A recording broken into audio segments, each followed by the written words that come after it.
Welcome back, everybody, to another episode of Colony Drop, a Gundam podcast. My name is Brian. And my name is Isaac. This is your favorite Gundam podcast where we talk about everything from Gundam models like Gunpla to anime series, the upcoming Gundam movie, anything and everything that is Gundam, including and especially incredible manga series. Brian, what are we going to talk about today? Today we are finishing off the last 2 volumes of Crossbone Gundam for our review. So, Isaac, I understand that you are in the middle of a celebratory feast. Yes, I am. Listeners, you will be happy to know I'm enjoying black grapes, cream soda, and gummy bears. Because I'm feeling bittersweet, Brian. This is a bittersweet ending because this series has just gotten better and better after each volume. And I went into it almost dismissive in a way. I was going through the first few pages. I remember I had issues with the animation style and it being kind of too chibi, but oh my God, Brian, I'm sad to see it go because I had such a good time. Yeah, listeners, I think Isaac and I have mentioned a few times for various series about sticking the landing being very important in an ending for us.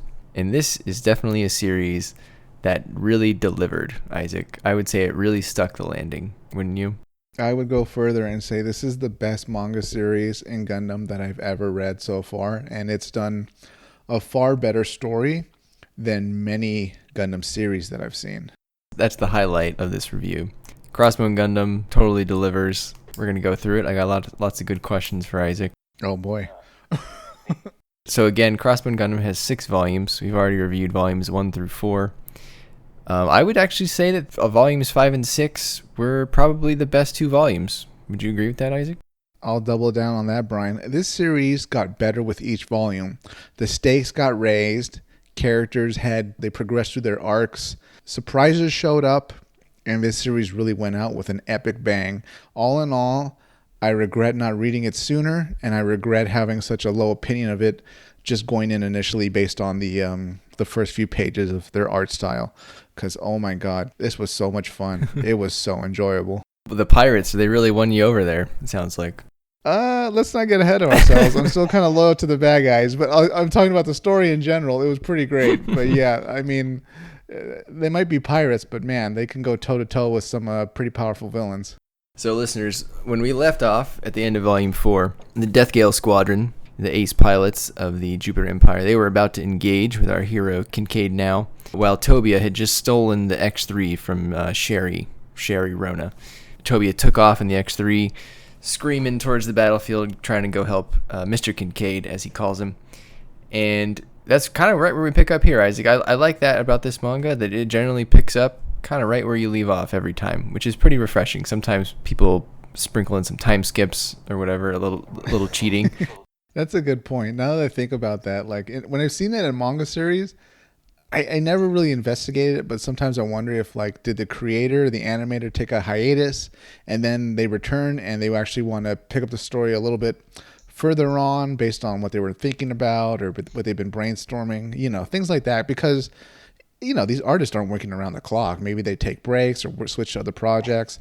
Same thing with the writers and the story creators. So who knows why there's some gaps, but this was one full continuous story and it doesn't stop. There's no breaks. It's all gas and no brakes.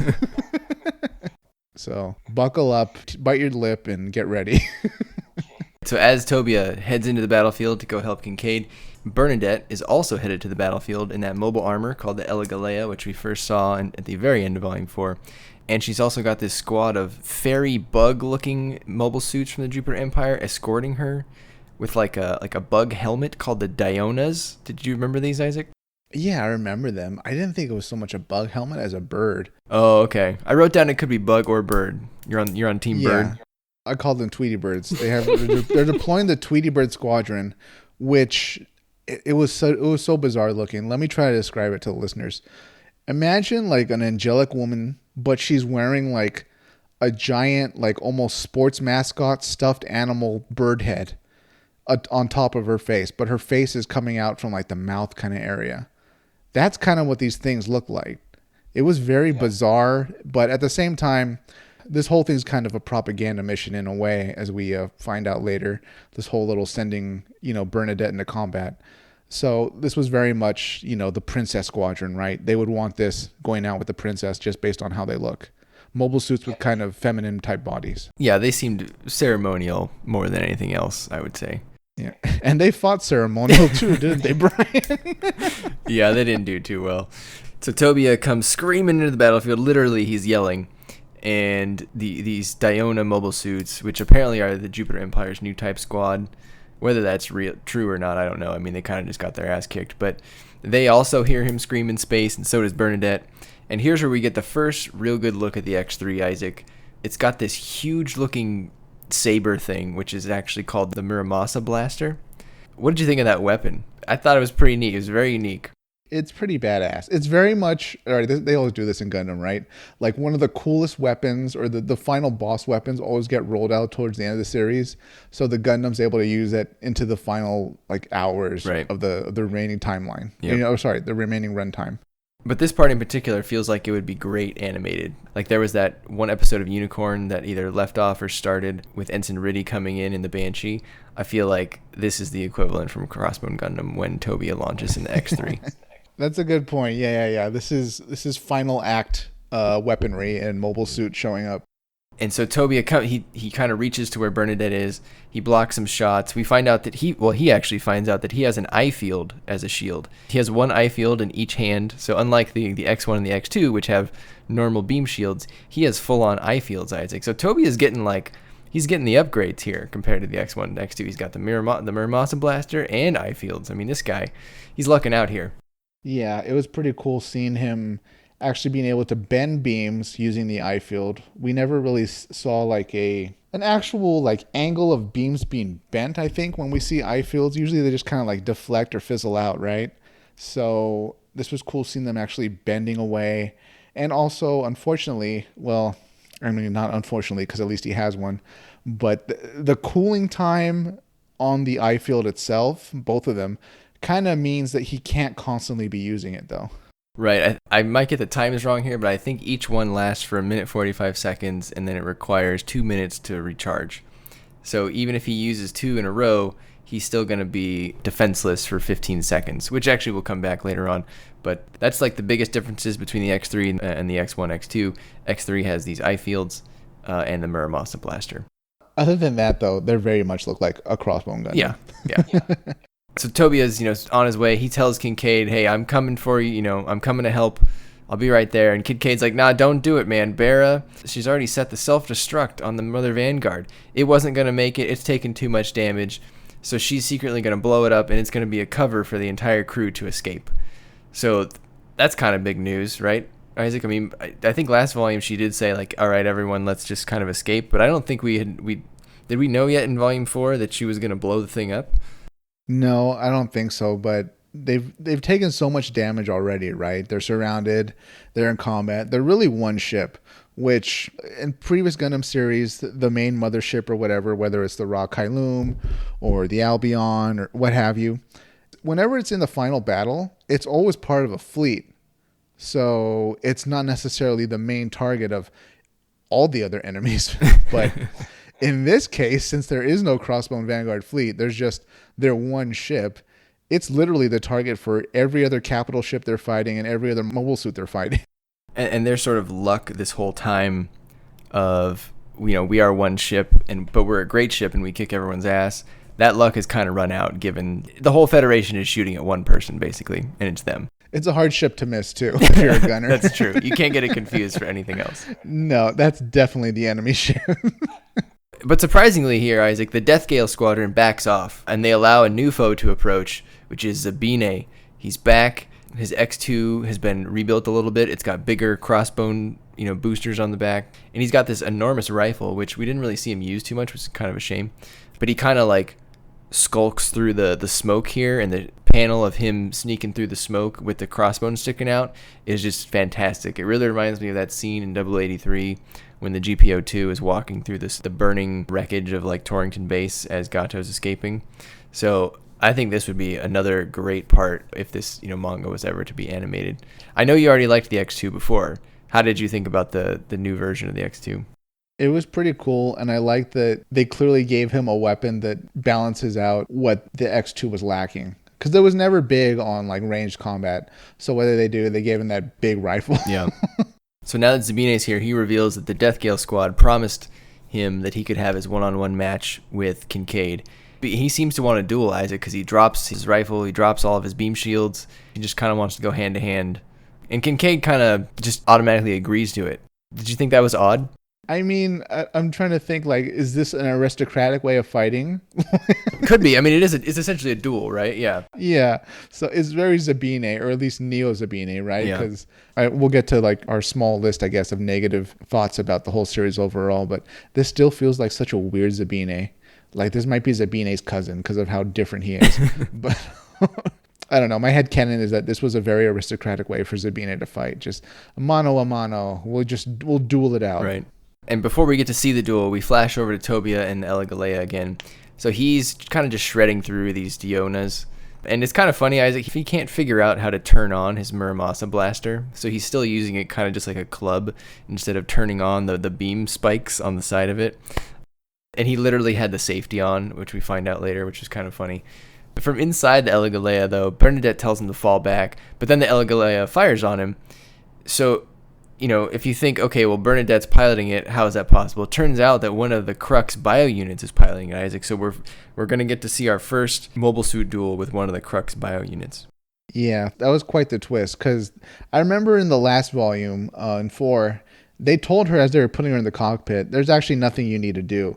It's all automated. Right. And I thought to myself, okay, this is software running this, but the big reveal that those brain cylinders are running the actual mobile armor was kind of a surprise.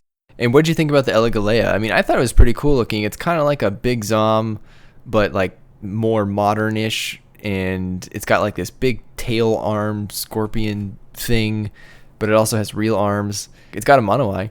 It feels like it's very well designed, since it didn't really have like a front or a back in a way, right? Like first it kind of moved sort of like a snake, and then like it was able to pop out part of its fore and rear, and then those became kind of arms. Very much a design that keeps you on your toes. A lot going on. Big giant serpent tail thing, and then its beam weapons and all that. When I look at it, I think of like a UFO. That's a good comparison. Yeah, it's very kind of organic almond shape, pill shape kind of design. I like it. I think it looks a little alienish. I mean, we don't get to see it do too many things, but the Crux piloting it, he does grab Tobia's Muramasa blaster, takes it out of his hand, and he turns it on, and Tobia is about to basically die, but Bernadette, yells at him and wakes him up. I would say this was a new type connection, a new type flash. Yeah, I think so. We've had so much discussion about new types in this short series that I'm willing to go with that explanation. So Bernadette wakes Tobia up. As soon as Tobia wakes up, he turns on his eye field that we just learned about to grab the Muramasa blaster and stop it with his own hand. And then he shoves it back into the Elegalea. The Elegalea loses power. Tobia knows that Bernadette's in there, so he tries to go get her out. So he opens the head up. He rips it open and extracts Bernadette in this perfectly packaged pilot pod. and the Crux bio unit gets mad and says, oh, well, Bernadette doesn't belong to you. And then I think probably the best line of the manga is said. Tobia responds, then I'll act like a pirate and plunder. And he rips Bernadette out in the pilot pod. That was pretty cool. Something else, though, I thought was kind of interesting was, if you remember Bernadette before she's plundered, she's kind of thinking to herself while in the cockpit, maybe there's part of my father that's still kind of good, because I think she was saying, I think he's at least subconsciously sent me in a battle hoping I would be rescued. Yeah, she says that a little bit later, and I just felt a little sorry for her. I was like, oh, you poor child. That thought seems very far-fetched to me. Maybe, but at the same time, I don't know. I don't know. It's complex. Yeah. Did you believe her when she said it? I believe she generally thought that, and it was maybe a slight possibility. Yeah. Then again, at the same time, I was like, no, you sweet summer child. This is like a Jupiter Empire tactic 101. Right. Use a hostage that the enemy can't shoot and put it on one of your attacking mobile armors, and you'll win the battle. Yes, that was my thought. Call me a pessimist, I guess. Well, bless her innocent heart, Brian. So Tobia regains his Muramasa blaster and he sticks it in the Eligalea and fires. So his Muramasa blaster is not only a saber, but it's a gun too. So and because he stuck it in the Eligalea and fired, I mean, it just blows the Eligalea to hell. So that's one Crux bio unit down, Isaac. I don't know how many we got left, but still a lot. I'm going to say 7 or 8, something like that. Yeah, at least 8, I suppose. Right. I think there's 9 total. I think we've only destroyed 1. Right. Well, plus the one they destroyed in volume 3. Oh, so maybe there were 10 to, I don't know. We need a Dogatie counter. Yeah, I would like to see a Dogatie infographic. Hashtag Crux counter. So Tobia breaks Bernadette out of the pilot pod. They reunite in the X3. And we turn back to see the Mother Vanguard taking heavy fire. And we return to the duel with Zabine and Kincade. They've got 2 sabers each now, Isaac. They're really going at it. They're really swashbuckling. And, you know, Kincade's really not doing well. I actually thought Kincade was going to kind of overpower Zabine here. But it's not going well for him. And he rips off his cockpit cover, saying the sensors are at their limit. And there's a cool shot here showing that the glass cockpit of the crossfighter, the core fighter, is still there, still covering him. But I gotta say, Isaac, this seemed like a really bad idea, and you really gotta know you can win if you're gonna do this. Yeah, it's always a risky move, right? You know what? I'm noticing a trend. If you remember in the Coliseum scene, there was also an exposed cockpit situation. There was. People gotta learn to protect the cockpit. Yeah. That's the series' shtick. Like, there's gonna be lots of cockpit exposures. So Bernadette's getting very nervous, you know, as they're slashing each other. So she goes out in the X2 crossfighter that they, you know, recovered when Tobia escaped the Coliseum. Zabine knocks Kincade's saber away, and Zabine starts blaming Kincade for everything, Isaac. We start seeing his projection of anger here. Yeah, that's a good way to say it. His embodiment of rage. Yeah. His hate meter. He's had enough, Brian. Yeah, he's blaming Kincade. He's saying, you know, you screwed up everything because Bernadette became attracted to you. She threw away her aristocratic principles, which destroyed my dream of a noble aristocratic society. He's doing well, Isaac, because he's hopped up on adrenaline. This is his as you said, his rage meter. In his defense, Brian, he was tortured like hours ago, I think. That's true. So he's had a long day. All right. Yeah. Zabine is about to finish Kincade off, but Bear interferes with that crossfighter. She shoots Zabine a little bit. Zabine kind of just tosses the saber into her wing to get rid of her. But she actually did a good thing. She delivered the beam shield and 2 sabers to Kincade to kind of rearm him. But Zabine takes aim at Kincade and just stabs the X1 through the crossfighter glass and cuts off the X1's head. And I wrote down, oh my, Isaac, because I thought there was no way that Kincade could survive that. Yeah, I thought we saw a kill. I was like, oh wow, that's it. Of course. We're nearing the end of the series. Of course, more characters are going to die. Yeah, that would have been a brave move for sure to kill off Kincade. But it's not looking good for him. So Tobia arrives, as he promised. He flies past Zabine. He grabs Bernadette's X2, core fighter, crossfighter, which has now been stabbed by Zabine, so it was kind of flying out of control. So he recovers her, but he can't recover Kincade, and the X1 falls toward Earth with no sign of life. It's got no head, and it just starts re-entering Earth's atmosphere. Tobia looks back, and it's 30 seconds until the Mother Vanguard blows up. Bernadette is now freaking out because the X1's falling towards Earth. She calls out to him with his real name, Isaac. She says Seabook, which may be the first or not very many times she's called him Seabook in this series so far. In the moment of loss, Brian, she said how she really felt by saying his true name. Yeah. And that moment of loss, Isaac, is followed by another loss because the Mother Vanguard then explodes. While I was sad to see the Mother Vanguard go, I also thought to myself, this was a good use of resources for the series. This is Gundam. We like to blow our stuff up. Yeah, especially the main ship, like at the climax, Yeah, you got to use what you have, people, right? I mean, it's sad to see some of the suits and stuff blow up, but you don't want to go through the whole series and the bad guys never lose, or the good guys never lose anything, right? So, went out with a bang. This is quite the bang. And do you think the Federation felt good about itself that it just blew up one ship, like they were pretty defenseless? I think everybody did, but Harrison. Yeah. If you remember, I think Lieutenant Harrison, he was one of the pilots that got saved by who did save him actually? Well, Kincade let him live. Yeah. Okay. Yeah. So he clearly has a changed opinion on the Crossbone Vanguard. So he probably wasn't too happy that their ship was destroyed outright rather than, seized or at least, incapacitated and boarded. So even though Tobia was not able to rescue Kincade, he does have Bernadette in his cockpit, and he's got Bera in the Crossfighter.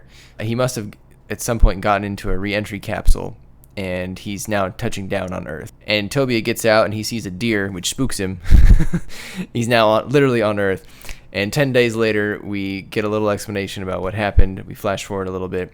Tobia reveals that the Mother Vanguard had these re-entry capsules in it for the Crossbone Vanguard's original planned invasion of Earth. And Bera decided to launch them when the Mother Vanguard exploded to sort of disguise the escape capsules as debris. And that's actually pretty genius, Isaac. I think that's the best thing she's done in the whole series. Yeah, it was a brilliant way to hide everybody's escape. I don't think I've seen that before in a Gundam series. I don't think so either. I mean, we've seen some re-entry capsules. No. We saw some in MS Igloo, which was cool, but not as like a way to hide as debris. That's pretty cool. Yeah, I think it was at this point where they explained that the Mother Vanguard was originally designed to invade Earth for the Crossbone Vanguard. So these were not so much escape capsules as they were Earth invasion capsules. Right. And it's a pretty cool thing to kind of just acknowledge the original intentions of the Crossbone Vanguard. I thought that was a good throwback. Yeah, I mean, it also kind of explains, why this unique ship was so ready to go. They're originally planning to invade Earth. They built this ship, clearly looking very piratey, Crossbone Vanguard-y, and that's why it's really decked out and able to hold its own against fleets. So now they're on Earth, Isaac, and they're staying with a lumberjack in a cabin. This is a little bit of a turn. Yeah, there was maybe the only time skip in the whole manga series. And of course, Isaac, it wouldn't be a volume of Crossbone Gundam if we didn't get at least one shot of topless Bernadette. Or Bera. Of course, yeah. So we get our standard Bernadette boob scene in as Tobia walks in on her changing. And I didn't even flinch this time. I just expected it. I was like, oh yeah, this makes sense. It's once a volume. I guess it was the 90s. I mean, right, Isaac, if they animate this, they're dropping all the Bernadette boobs, right? I don't know. I mean, in their defense, it's a small cabin, so she has to change clothes somewhere. Yeah, that's true. That's true. There's maybe 2 rooms in this cabin. It's a pretty small cabin, yeah. And Bernadette, I guess she's having a hard time getting used to gravity. And we also find out here, Isaac, probably more importantly, that the X3 is not functioning at the moment. It needs some parts from the parts store. Here's where they have the little heart-to-heart, and this is where she tells Tobia that she thinks her father put her in the mobile armor to let her escape indirectly. So, I don't know. That's debatable. I mean, anybody who's read Crossbone and you remember this part, please comment below what you think about that. I guess I can hear arguments either way. Maybe there was some good in him and there's some subconscious working in his little bio brain cylinder thing. And then again, maybe she's just, too naive to really realize what actually happened. Yeah, I have some thoughts on that. I'll save them to the end. And that night, Tobia finds Bera at a lake and they have another heart-to-heart. He's kind of having heart-to-hearts with everybody here. And she's broken up over Seabook's death, but she actually seems to be accepting it. I mean, Tobia, he's really refusing to accept that Kincade has died. But Bera, she's kind of turning the corner here, Isaac. She's kind of it's okay, people die in war, and that's just kind of what happens. She's not happy about it, but I felt like she was kind of accepting it. She probably saw this coming for a while, right? At any time, technically, any of her pilots could have died. Even him, even Seabook. Right, so, right. With their whole ship gone, with who knows how many members of their crew actually getting killed, it's logical to think, yeah, of course he died. He was in combat. Agreed. And then the Jupiter Empire enacts their plan, Isaac. Tobia and the Lumberjack, they're watching the news, and a new war has broken out. Crux apparently launched a nuclear attack on a Federation satellite, and the Federation had no idea it was coming because they thought Crux was this Mr. Friendly emissary from the Jupiter sphere. The Federation admiral is incensed, Isaac, and he demands Crux cease immediately, but Crux is like, screw you, in 48 hours I'm going to nuke the Earth, and you're all going to be dead. And then the admiral's like, but the Antarctic Treaty, and Crux is like, I don't care about the Antarctic Treaty, and I was just like, well, finally somebody said it. That was so great, right? The Federation, once again, true to form, as usual, shows how stupid they were. Letting this enemy crawl up to their doorstep, not even their doorstep, get in their living room and then start attacking. Mm-hmm. And of course, It turns out, Brian, you can't trust the guy in robes with like sinister long hair who's hooked up to like breathing apparatuses and sits on a throne. You can't trust him, Brian. It's Admiral Trusty thought he was a nice guy. He was just thrown off because, Crux's aquarium was so nice looking and he had so many nice looking fish in there that he thought he was trustworthy.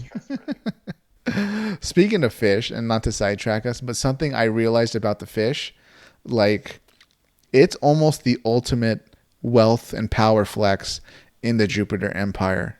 The more I think about it, because if water is rare enough that you dare not give an extra amount to a dying person or a sick person, the ability to, submerge yourself in water, use it essentially for like decorative fish, while you're in there, breathing with an oxygen tube, that must be the height of arrogance, showing your pure waste for that much water.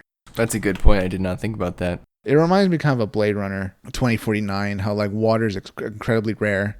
That like your shower lasts like 12 seconds, and then the main villain, he's in like a massive office that's like atop a giant pool of water. It's similar to how back in the day aristocrats would have these huge meals and all the peasants would eat bread, right? Or or not eat at all, right? Yeah, or gruel or whatever they ate. Yeah, man. So at this point, Isaac, Crux lays out what I'll call the first version of his plan that's revealed, because I think we get 3 or 4 of these. But he initially says that I want to use these nukes to wipe out 60% of the surface of the Earth, and I want to keep the rest of the other 40% for the Jupiter Empire as our treasure. By doing that, he wants to get rid of the Federation at all costs, because as long as they exist, he will get nothing. And once they're gone, he can then establish a new order in space. And we're going to get like a different version of that plan pretty quickly. Yes. This plan it apparently has like secret versions of this plan. How did you feel from a person who likes villains? Did you like that, I'll say his real plan was pretty much kept secret until the last few chapters? I appreciate the secrecy to it. I appreciate the big reveal.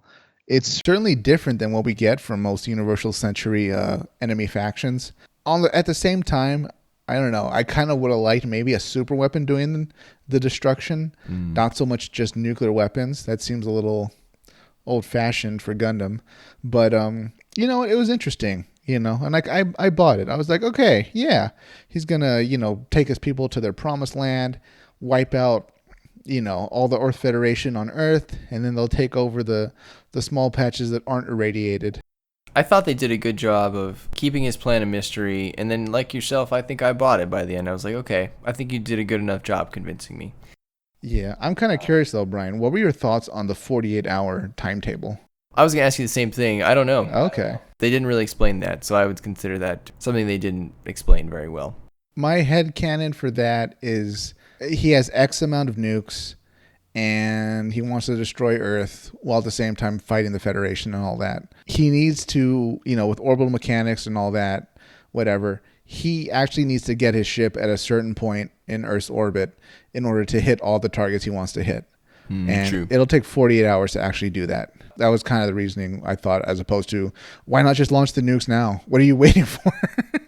They did kind of explain it in like one line a little bit later, but it was a big enough plot point that I think it probably deserved more explanation. There's a time later when Lieutenant Harrison says something like, oh, they've kept us fighting for 48 hours because they wanted to thin out our defenses. And I guess you're supposed to take that to mean that they wanted to thin out the defenses for 48 hours, knowing that if you told them 48 hours, they would launch everything they had at you. And if you were able to fend them off, then when you actually launch the nukes, there'd be nothing left to actually stop the nukes. So I kind of get that. Yeah, that meshes perfectly then, because I guess if Admiral Trustworthington, if his original plan was to hold back the Mobile Suit forces and kind of wait for the incoming attack, maybe they would have been able to intercept enough of them that they could have defeated the Jupiter's 9? It could be, or at least stop the attack. Yeah, and then, at that point, with no nukes, I think the Jupiter's 9 might be on borrowed time. Right, yeah. Yeah, and just a note to the readers, the Jupiter Empire here, they have a lot of nukes. It doesn't really take that many nukes to destroy the planet, or at least make it uninhabitable. When Isaac and I were in high school, one of the debate topics was nuclear weapons, and we always used to say, you only need like 10 real good nukes to destroy the world. whether it's functionally, economically, environmentally. If you place 10 in like decent spots, you'd basically cripple the world. So this dude, Crux Dogatie, he's got, I don't know, how many nukes do you think he has, Isaac? I'm going to say in excess of 500. Yeah, he's got a lot. He's got way more than necessary to do what he's setting out to do. Because when most people think of nukes, they think of the ones that were used in World War II. But the nukes today are much larger than those. Those are tiny compared to the ones that people have now. And this is the universal century, so you got to imagine his nukes are bigger than the biggest ones we have now. I mean, we saw one nuke in 0083, and it was pretty devastating, right? Yeah, and also there could be multiple warheads in each missile for all we know. So Dogatie might be doing overkill. Well, he kind of is, as we find out later. Yeah. So whatever yield and collective megatons he initially told everybody, he undercounted. Yeah, he undersold. He's gonna over-deliver, everybody. Yes, exactly. Yeah, he goes big or he goes home. Is that still accurate, though, you think, Brian? I don't know. I wonder if the Earth is more resilient than we think. We'll talk about it later in our nuclear weapons podcast. But I don't know. I think the Earth could handle a limited nuclear war. I don't know, man. Those big ones are pretty big. I think it depends what you want. If you want fiery death like Crux wants, then yeah, you probably need more than 10. But if you want humanity to be completely crippled, I think you only need 10. That's a good point. I guess it depends where they go, right? Going back to your original statement, right? If they hit the fresh water and like the farmland, that's it. But if they're in the middle of the desert, I think a lot of people would be okay. Yeah. Hopefully we never find out. Knock on wood. We'll see. Hopefully there's not a real Crux Dogatie out there. Yeah, because he's doing great, right? Once again, one ship is doing really great against multiple fleets. But in the meantime, Isaac, Tobia, he needs to get the X3 up and running. So he goes to a parts store, and he is shocked because he actually has to walk 12 kilometers to this store. And the lumberjack guys, well, that's just what people do on Earth. We walk. Tobia wanted to like some vehicle, and the guy's like, well, I don't have one. You got to walk. And he was blown away at that. And here, I don't know, I guess I thought Tobia was from Earth, but turns out he's from the colonies. He's from the Earth Sphere colonies, but he's not actually from Earth. I originally thought he was from Earth because they said he was a transfer student from Earth. What did you think about that? I don't remember catching if he was a transfer student from Earth, but what I thought was more interesting that is something he said that I'd never even considered. If you've lived in a colony and say, it's a cylinder, you're on one point of the colony and you need to go to the opposite side to go to the store, for example. Mm-hmm. You walk, half the circumference. You just walk the other half to get home. Yeah. So that Tobia was thinking to himself, I would have been home already. Right. That's pretty much what he was saying. I'd be back at the cabin already. That's right. So being from Earth, I haven't really considered how things work in a colony before, but that was a really interesting little piece of, an interesting sentence that really fleshes out the lore and the world of Gundam more. I agree. This series did a good job at that. It tried multiple times, and I think at least one of them will hit home for you, trying to describe the differences between the people who live in the colonies, who live in Jupiter, and who live on Earth. So Toby ends up going to the park store, Isaac, and on the way back, he finds the Quavarza parked at the cabin, and turns out the Death Gale squad has taken over the cabin. They've tied up everybody, and on the news, it's reported that a Federation spaceport was just taken out by 3 mobile suits, so clearly that was a Death Gale squadron. And here's where we get the plan has changed, Isaac.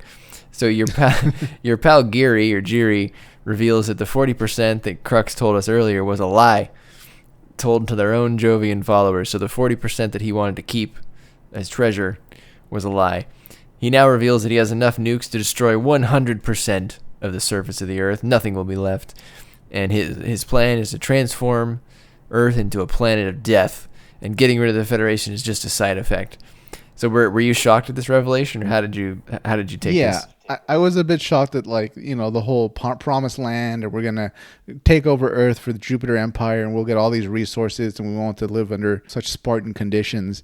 I'm surprised that was all just a lie, and he actually is going to destroy all life on Earth, and it's just going to be essentially a giant asteroid that they mine for resources, and they just live in colonies. Gary seems pretty gung-ho about it, though, but she did say that they kind of needed this lie to kind of keep the rest of the Jupiter troops going. So apparently they have to be convinced that they're going to live in a paradise on Earth to keep fighting, rather than the reality that really almost nothing will change except they'll control another sphere in the solar system. Yeah. I guess you got to tell a lie to get the people to go along with that. I guess so, but I don't know. Dogatie has so much power. I'm not sure he even needed a lie. Yeah. What are the troops going to do? Like say, no, we're not going to go ahead with that plan. No, I mean, some of the troops would like probably do whatever he tells them, and then they'll execute anybody who doesn't go along with it. Yeah, that's true. Tobia asks why. Like, why are you doing this? Like, what will this accomplish? Gary says, well, this will just make humanity easier to rule over. All resources will be controlled by a ruling class, and there will be no more need for wars over Earth. Everything will just be like everyone who lives on Jupiter or near Jupiter right now. So they're basically taking the Jupiter sphere blueprint of society and putting it on Earth. And Tobia calls out Burns because Burns is here and asks him if this is really what he wants and gets no response. I mean, clearly Burns does not really want this. So there's your Burns moment, Isaac. Were you satisfied, or do you wish it was a bigger moment for Burns? Oh, a bigger moment is coming, Brian. But but yes, I'm very glad that, as we predicted, Burns is clearly not on board with a lot of the bad things his government's doing. And Gary's just insane. Yeah, Gary's pretty nuts. Let me ask you a question. Based on the animation, is Gary a man or a woman? I could have sworn she was a woman, and then in this volume, she looked a lot like a man. So Gary, I'm pretty sure is a man based on what he does here, unless this was just a very progressive book, but yes, in a little bit of a rapey way. Raspberry, though, we can confirm is a woman. Yeah, Raspberry's for sure a woman. So Gary asks Tobia if he wants a chance to survive, and he plays a video of Karis asking Tobia to come back because they need young people like Tobia for the upcoming wars in space with colonies that will not bend to the Jupiter Empire, especially new types like Tobia. And Tobia refuses. So then Gary does something that makes Tobia completely lose his. And here's where I'm pretty sure Gary's a man. So Gary says he's going to take the princesses back. He plans to take Bernadette for himself. And then he makes fun of her for having small boobs, but bets that she'll be more attractive in 2 to 3 years.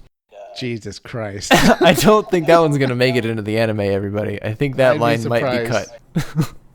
I think he and Kenneth went to school. Kenneth from yeah. from Hathaway's Flash. They were friends at the same college. Yeah, they were in the same frat for sure. Gigi, I think you should sleep with me.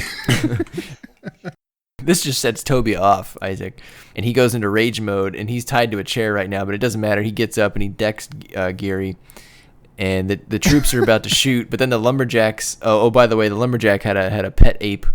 A chimp or an orangutan, something like that. It wasn't a little spider monkey. This is like a sizable monkey. Right, it was big. A sizable ape. Yeah. He comes back in this worker mobile suit that the lumberjack had and trashes the cabin and causes chaos, and all the Death Gale squad and their troops, they run away. They get in their suits and they trash the worker mobile suit. Poor ape.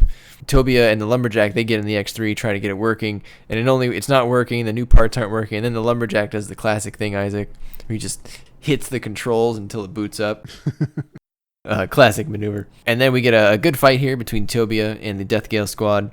Tobia catches the Quavarza whip with his eye field hand, but everyone's kind of sucks on Earth, Isaac, because they've never been here before. They don't know how to fight. Tobia tries to fly away, but he falls. But the Death Gale squadron, they're also moving slower too. They don't know how to fight in gravity either. But Tobia's still doing pretty well. He's dodging them all. We get to see the Quavarza transform into this dragon-looking thing. That was pretty neat. Yeah, I mean, I was wondering, is this like its atmospheric mode? Is this like Earth mode or something like that? Because if you remember, in almost all Universal Century series, you need to like put your Gundam or your mobile suit into the shop before you go to Earth, so that the vernier thrusters and all the movements and stuff account for gravity. Mm-hmm. So I was wondering, is he the only one that has an Earth capable mobile suit? So it kind of threw me for a loop. Also, why is it transforming now? I agree. I was wondering about that too. I mean, we didn't. Again, I guess it's a limited manga series, so maybe they just don't have enough time to like spend on things like that. But I agree. It did seem a little quick to just kind of be working very well. Maybe if they were to animate that, they would either get rid of the transformation or expand upon it a little bit. Maybe we'd see. I can't remember if it transformed before. I don't think so, but maybe it did. No, I don't remember seeing it do it in space. Yeah. Here we get one of my favorite parts of the manga. So while the Quavarza is transformed, he grabs the tail whip thing and starts spinning it around. And he spins it around like Mario spins Bowser in Super Mario 64, which I'm pretty sure this is based on. Because if you think about it, Crossbone Gundam was written between 94 and 97, and Mario 64 came out in 96.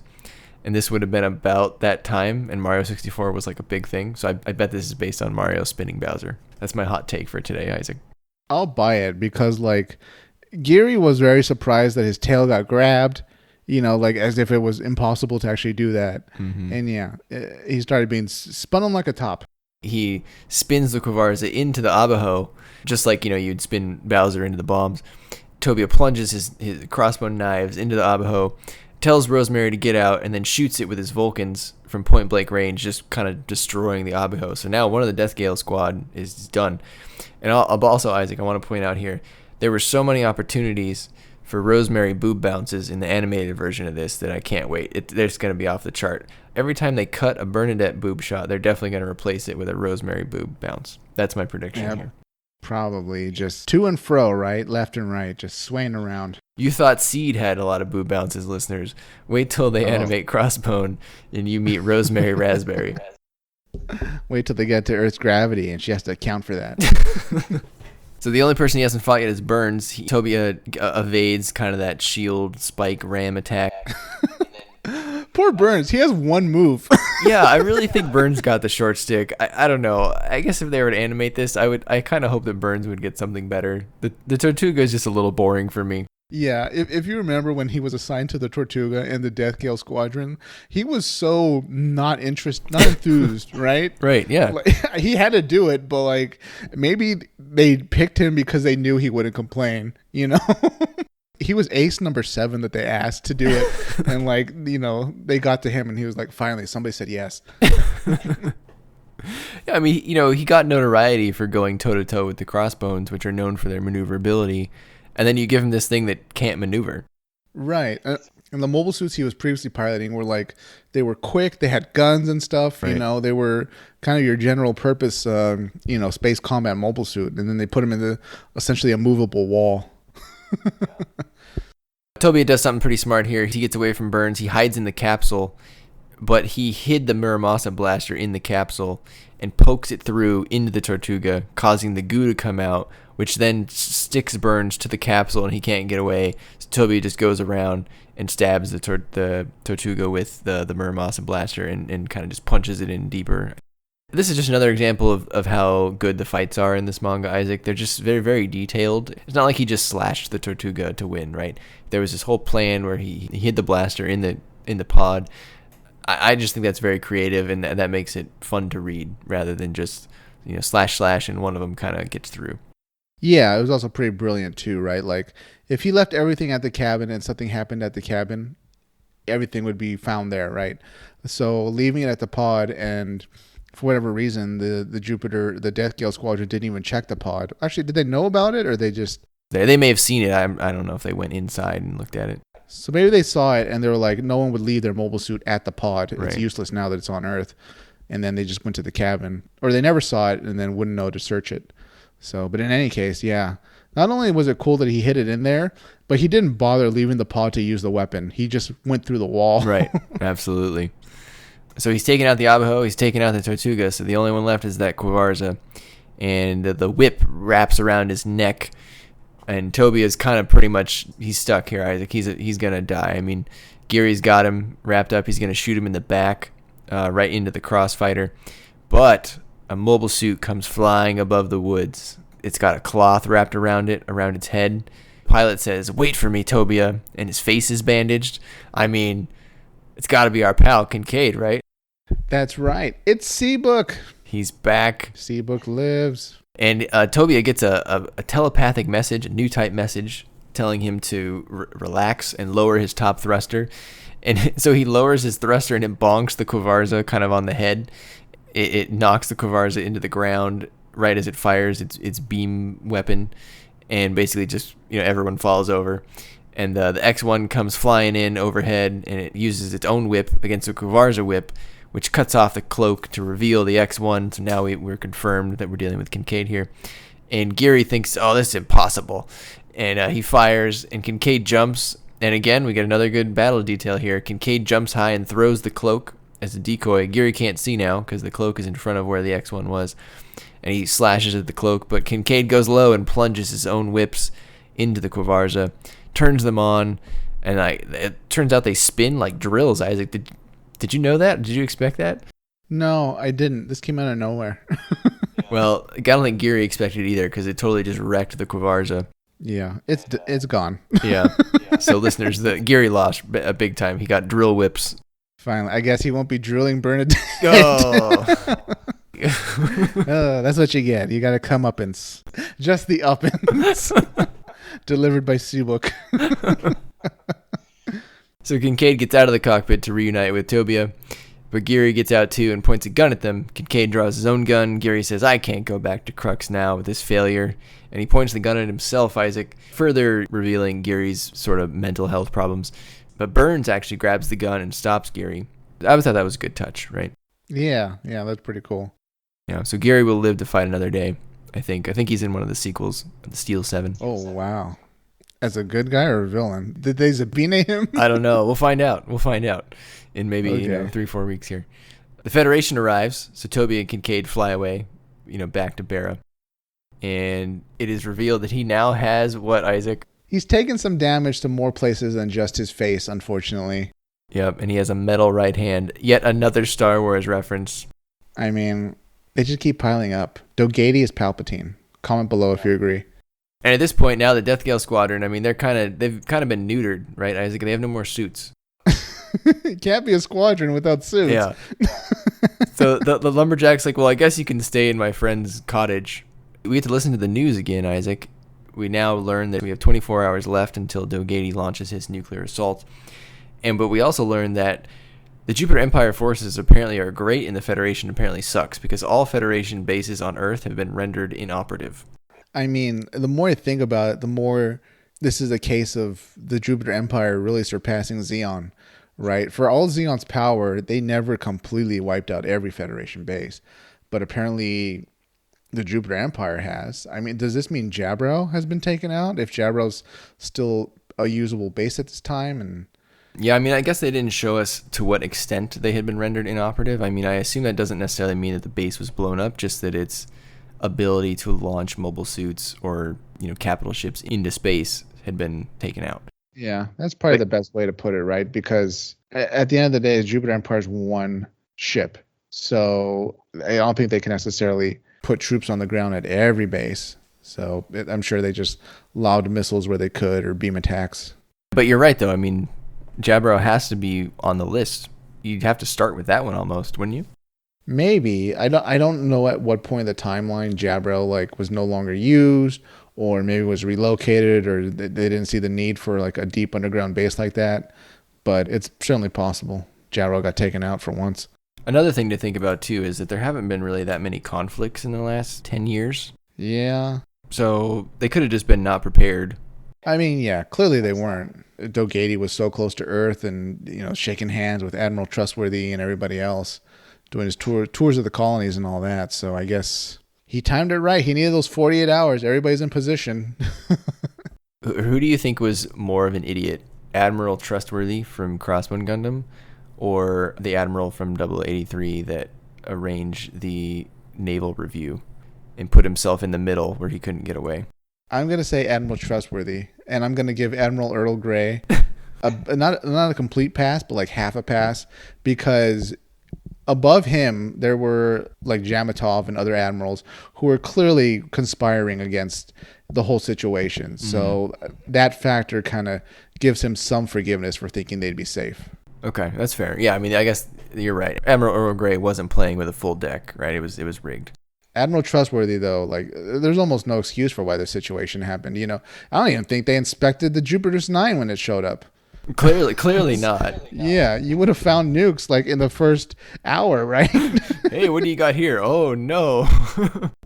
Death gas. This can't be good. Mobile armors. My question was answered later on, but at this point I was also wondering, well, okay, the Federation is disabled, but what about everything on Luna, and what about all the colonies? Aren't they going to help? Apparently not, Brian. Because none of them come to the rescue. See, this is the part that kind of not so much loses me, but I was wondering, if things had changed dramatically in the Earth sphere, because the Earth Federation isn't just Earth, Right. you know. So shouldn't there be multiple fleets at the sides that can just quickly rush to their aid? Yeah, or maybe that's what the 48 hours was about. I mean, maybe the bulk of Luna / the colony forces couldn't get there within 48 hours. I don't know. That's an I could orbital buy that. mechanics Yeah. question. Yeah, I would like this fleshed out way more in the series if it happens. And then here we get yet another Star Wars reference. I feel like Hasegawa, he's just like, hey, do you get it yet? Star Wars is good. I really like it. Because Burns reveals that the Jupiter's 9 has a weak spot between 2 construction blocks and that you should go shoot a missile right there and you'll crack the Jupiter's 9 in half. This is very clearly a Death Star reference. This kind of moves Burns from being like a good guy to an outright hero. As we find out later on, to an extent, he almost single-handedly saved the day by revealing this information. Right, yeah. In the anime version of this, Isaac, I want the Federation to give Burns an F-91. And I want him to join Lieutenant Harrison's squad.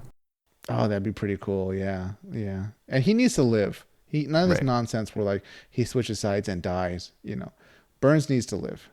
Wait, did he die? No, but I want to make sure. If a series is done, they don't put him on the list of characters that dies. Yeah, yeah, I agree. I think he needs to live. He needs to get his wish to end up on Earth. And I just think it was a disappointment. I think that we didn't get to see Burns pilot again, really. Yeah, but at the same time, you know, as much as he's against what his government's done, I think he also wouldn't want to fight his own people too. You know, yeah, he's a man with the code. Yeah, that's fair. But beyond that advice, Burns doesn't really have anything else to offer. And Kincade says, well, what we have to offer is the Crossbone Gundams. They don't know we have them, so we're going to go, take the fight to them, basically. And so we need to go to this base where our allies are. And they take this, like, what looked like a new version of the Medea. Did you see that plane, Isaac? Yeah, I was like, oh, please tell me this is named, like, the Matilda class or something like that. Yeah, I wonder what it's called. I didn't actually look it up, but if any listeners know. Yeah, the wings are a little different, but our headcanon will be that it's called the Matilda class. A flash up to space here. The Federation is still trying to attack the Jupiter's 9, but is apparently failing. And how bad do you have to be, Isaac? It's one ship. The gunners aboard the Jupiter sounded really confident, right? Like they've been doing like this great job defending the ship for hours. Yeah, I don't know. They're able to shoot down everything. There's no damage at all on the ship. Is the only competent pilot in the Federation Lieutenant Harrison at this point?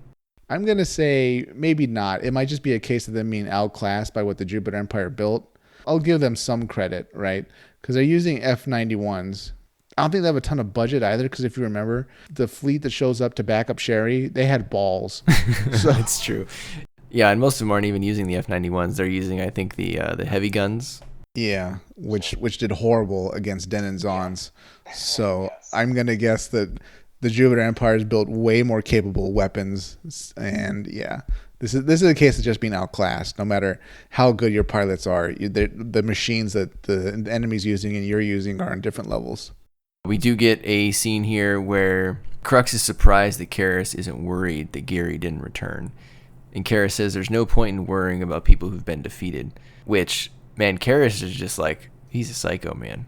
I mean, it looks like 9 out of 10 people in the Jupiter Empire are all on board the Dogatie train, right? Yeah. Burns is the only one we've seen who is not on board with this. That's true. And he's an officer. Yeah, so you got to think everyone else below him doesn't think quite as, that's nuts. Well, I guess there were those 2 people that helped them escape back in, like, Volume 2. Yeah, but they're dead, Brian. Yeah, they're probably, yeah. They were put out the airlock.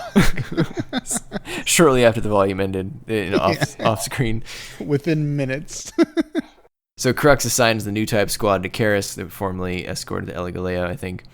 Zabine is, I don't know, he's like prostrate on the floor here, begging to Crux. What a worm he's turned into, Isaac. Yeah, this is very un-Zabine, isn't it, Brian? Yes. I know time's gone by, but it's night and day as far as I'm concerned. He's gone insane. So, yeah, he just wants to be used as a tool in any way Dogatie thinks is best. And his warped mind is willing to treat Dogatie as the aristocrat he needs to follow and all that nonsense. But it's kind of working here because Crux says I wouldn't mind handing over Earth to either Karis or Zabine. I mean, it's going to be a rock, though. Yeah. So yeah. I'm sure Karis would be okay managing a rock, but Zabine, I very clearly think Zabine is operating under the assumption that he will have 40% of the planet with habitable land to rule. Right. Zabine's letting his own ambitions blind him to Crux's ambition. Yeah, and also the real plan is clearly withheld from almost everybody except a handful of people. Right. So we flash over to the Federation base that they took the Matilda to, where we see a bunch of mass-produced Crossbone Gundams attacking the base. These are apparently called Flints. Our old friends from the Crossbone Vanguard, the guy that throws the knives, the girl, and the old guy, Uman. They're all piloting Flints. I think there's 3 of them. What'd you think of the Flints, Isaac? Okay. As our readers know, I haven't been too gung-ho about wanting a Crossbone Gundam because I think it's a little too piratey for my taste. But these look awesome, Brian. I like how they have like a targeting eye. Did you notice that? I did, yeah. You know, something to help them target. They've got these really cool rifles. They just look great. They're such a great design. It's like, I don't know, it's like a Crossbone Ranger, a Crossbone Assault Trooper or something like that. Color scheme is actually purple, as I understand. I'm all on board for it. Oh, come on. Are you kidding me? It's right up your alley. Yeah, Dom colors. Here we go. I'm gonna customize mine with like Dom legs. You know, it's gonna be a Flint with bell bottoms. The Flint thick version. There you go. It's gonna hover. Can you imagine how big the Dom legs would be on a Flint, given that it's a miniature mobile suit? Yeah, they actually wouldn't be that big overall, I think. But yeah. Oh, we find out a few things about what happened here as we watch the Flints go to town. Kincade reveals that he actually was okay. He re-entered the atmosphere with the beam shield when he lost his Zabine when he fell to Earth, and that SNRI picked him up after he fell to Earth and patched him up, and that's why he's still alive. And that SNRI also provided these Flints to the Crossbone Vanguard. They'd kind of just been holding them out before. So, Isaac, SNRI is kind of magic in this series. If you notice, they kind of just operate above the law, but they're supposed to be the Federation, but they're clearly not. Like, why is the Federation not outfitted with these Flints? Wasn't the whole point of SNRI for the Federation to have their own mobile suit development and not have to rely on shady Anaheim who backstabs everybody? Yeah, I'm going to run down this road, though, in a way that I think really makes a ton of sense. Okay, SNRI kind of spun off and kind of became its own company in a way, right? Even though it's, you know, an institute per se, so maybe like some type of nonprofit. But it's pretty much functioning as its own company. And, like Anaheim, it wants to do shady stuff, but clearly always in the Federation's favor, not working both sides against the middle. So, with that in mind, SNRI knew things might get bad, especially when the Jupiters showed up. So, they cranked out the Flints, kept them in reserve, and got ready in case they needed to give them to the good guys. Okay. Think of what a good Anaheim would do. That is what SNRI did. I believe it. I would really like to see a kit of the Flints at the 1/100th scale. There's 1/100th scales of all the crossbones of the F91s. I don't think there's one of the Flints, though. I could be wrong about that. But I think that's a perfect kit for the Re-100 line. That's like not master grade, but 1/100 scale. Just because I'm not sure how many people would buy it. But I think that would be a perfect candidate for the Re-100 line. So if any listeners share that opinion, let me know. Who wants a Flint kit? I'm going to go a step further. I'd rather have a Flint than any of the Crossbone Gundams. Wow. They look just so much more aggressive, right? Like, I don't know. The gun and the sight eye, it's like a sniper crossbone. Yeah. I mean, I would just like to see that purple. We just don't have a whole lot in that color, so I think it'd be a good change of pace. Yeah, I wonder what colors Jupiter Empire's been using most of the time in this manga. Yeah, I think the Quavars is red. Okay. Of course. I'm pretty sure the Tortuga's black. I think the Abajo was like multicolored. Okay. I'm sure the Batala was like a really bland brown or something. I hope not. That's a terrible color for a mobile suit. The X1 and X3 arrive, and we find out that they came to this base because although their launching capability is gone, this base still has rocket fuel. And so what the Crossbone Vanguard is planning to just launch the Crossbone Gundams and the Flints into space using their beam shield as a way to get out of the atmosphere, because that worked for Kincade coming in, so he thinks it'll work going out. Yeah, it was interesting that Kincade said that he was the first person in history that probably used a beam shield to re-enter Earth's atmosphere. Yeah, probably you don't want to be the first guy to do that, I don't think. No, but fortunately he survived, so the logic makes sense. Yeah, I mean, I guess so. I guess it could work. Meanwhile, Tobia writes an email to Sherry, who apparently wrote him and wanted him to join her after the battle to again awaken her new type powers. She really has a thing for Tobia here, Isaac. She's really not letting him go. No, but I mean, who could blame her? Yeah. Tobia's pretty great, right? Yeah, I mean, he's one of a kind. But Tobia says, yeah, Bernadette's worried that he's gonna go to Sherry. I think she's a little jealous. But Tobia says, don't worry, I'm not going. I'm gonna fight this battle. And Bernadette then says that she believes her father's already dead, and that a copy crux is in control, and that Tobia should stop him. We're gonna find out later that that's not true. This is very similar to the conversation they had before, where she said, "Oh, I think my father put me in the mobile armor so that I could escape indirectly." This is just another layer in the what's going on with Bernadette. What did you think about this one? I thought it was just such a weird thing to say, right? First she thought he put her into space for her to get rescued. Then she thought he was dead. Did she think he was on, I don't know. Did she think that he was originally killed back all the way on Io? So what makes her say this now? So I don't know. She's going through a lot. Yeah, I couldn't tell if she was changing her mind, that there wasn't anything good left, and therefore a copy crux must be in control, or I don't know. I think that's definitely something that could be expanded upon if you were to animate this a little bit. Or just show some backstory, right? Like she clearly likes her father for some reason. Show a situation where she thought he was killed. Like she thought he was on that mobile armor and when it blew up, and then we'd be like, okay, Dogatie's actually gone, Yeah. And then of course later on we're like, oh God, no, he's not.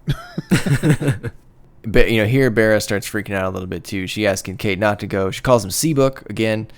And he says, "Oh, I'm still Kincade, and I have to go so that Cecily Fairchild can come back." So they're really playing up this whole like identity crisis. Like I'm Kincade until I don't have to be anymore, and you're Bera until you don't have to be anymore. So they share a kiss. How did you feel about this second name business? Did that work for you? Yeah, it's very much like, okay, we have these assumed identities that we took on just for fighting the Jupiter Empire. The Jupiter Empire is still around. This is clearly going to be the final battle against them, one way or the other. So let's keep up with our names. Once we're done with the business, if we win and survive, then we'll go back to being who we really are. It's also a very aristocratic notion. I feel like that's very noble, very Shakespearean. So I feel like that fits with the theme. Yeah. Kind of romantic in its own way. I'll be who you love after the war. Exactly. And they seal it with a kiss, Isaac. Oh, of course. The power of love. So the Gundams blast off, Isaac, with the fuel that they got from this base. Sherry gets Tobia's email, which is apparently a thing still. Tobia basically tells her, you know what, I'm not coming. New types are just humans adapting to space, just like humans adapt to any environment. But we're still humans all the same. So I thought that was a nice notion. Yeah, he went into that whole explanation, right? Like how the whole humans in space, like their souls are lighter, blah blah blah. Humans in space, we're turning into new types because there's no gravity and all that. We're moving away from Earth. He very much shut that down, right? Like, no, that's nonsense. We've always been adapting into whatever environment we go to. So in a way, our whole species are new types. Right. And he compared it, I think, to the people on Earth having to walk 12 kilometers. He's like, that's what they do here. That's what they just adapt into their environment. When they have to do something, they go walk. We don't do that in space, so why are we any different? So that's an interesting take. I don't think we've had another character have that take, have we, in the past? No, I don't even think in Unicorn they really broke down the whole argument about old types and new types, right? No one in Unicorn was that level-headed. No, this is the first time we've actually had it kind of reduced and dismissed. I feel like Tobia is pretty grounded like that. I like Tobia. He's smarter than he looks. In space, the Jovians have thousands of nukes ready to go, Isaac, so our question is answered. They have way too many. Then here we get our comment from Lieutenant Harrison, where they've been fighting for 2 days, and now there's no one left to stop the actual nukes. But the Crossbones approach from underneath with the rockets. The Jupiters deploys some Batalas to intercept, and the Flints come out in front. They take the Batalas, and they let Tobia and Kincade go through. But they're not fast enough, Isaac. They're going to get intercepted when Lieutenant Harrison swoops in and blows the Batalas away with his VSBRs. And this was our moment. where Lieutenant Harrison gets to interact again with Kincade. And he tells Kincade, you know what, I understand your intentions, and you're free to go ahead. I might even try to get you a good lawyer. Again, if they ever animate this, I think this would be a great scene. Kind of one of those scenes that you hope for the whole time, right? They built it up in the beginning. You really hope to see it pay off in the end. I do hope that if they ever animate it, that they maybe get a little more interaction other than meeting twice over communications. Lieutenant Harrison seems like a cool dude that could garner a lot of fans and sell a lot of model kits. Yeah, that'd be pretty cool. What's cool about this scene is like all the good guys are finally on like the table for the final battle. And I'm glad he lived, so clearly he's skillful, right? Because who knows how many Federation pilots have been killed at this point. Yeah. So everybody's ready for their hero moments. And speaking of hero moments, Kincade and Tobia, they head into the Death Star trench. I mean the Jupiter's trench. And they fire a nuke at the area that Burns told them to fire into. And it basically just cracks the Jupiter's 9 in half. Burns said it was a weak point. I didn't know he meant it would break the ship in half. I thought I don't know, it would disable the power to part of the ship, or it would, stop the engine. But I mean, the ship's pretty much done at this point. Right. And if you're Lieutenant Harrison and you see him just fly up and crack the ship in half, you got to be like, son of a like, what were we doing for the last 2 days? Yeah. Also, you're like, whatever the Crossbone mobile suits tell us to do, squad leaders follow it immediately. We're no longer listening to Federation command until the battle's over. Clearly, Admiral, what was his name? Admiral McTrusty? Trustworthington. Oh, Admiral Trustworthington is inept at his job, and we shouldn't take orders from him anymore. No, I hope he was killed by now. I don't think we ever see him again. He might have died in combat, right? He may have, yeah. I would assume he'd be high on the target list. Yeah, his capital ship was destroyed at some point. We flash inside the Jupiterus, which obviously is not doing well, right? They just cracked it in half. Panic sets in. There's critical damage everywhere. Crux reveals that he is going out and that he can't trust his own forces anymore.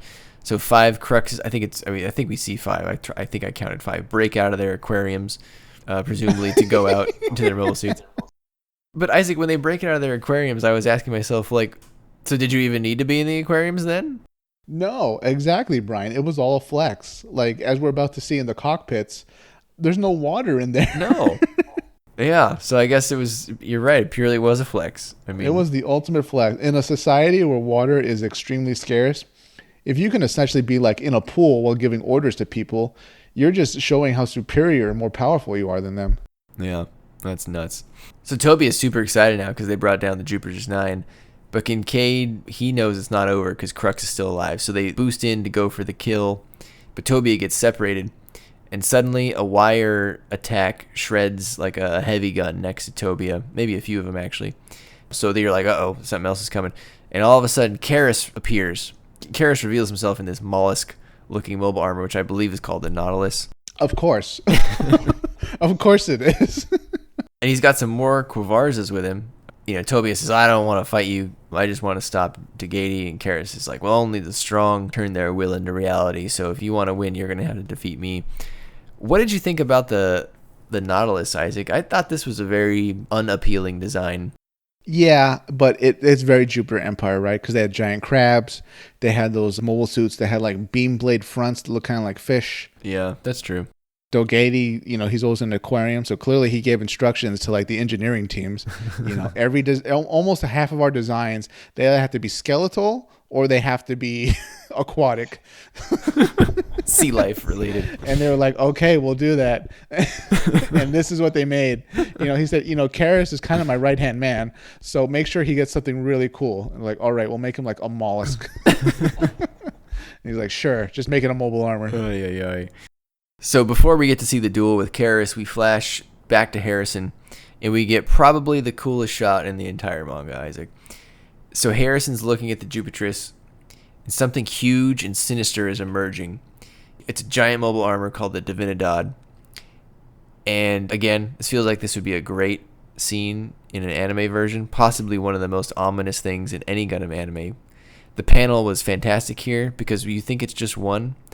And then to make matters worse, Isaac, there are at least 7 of them that come out.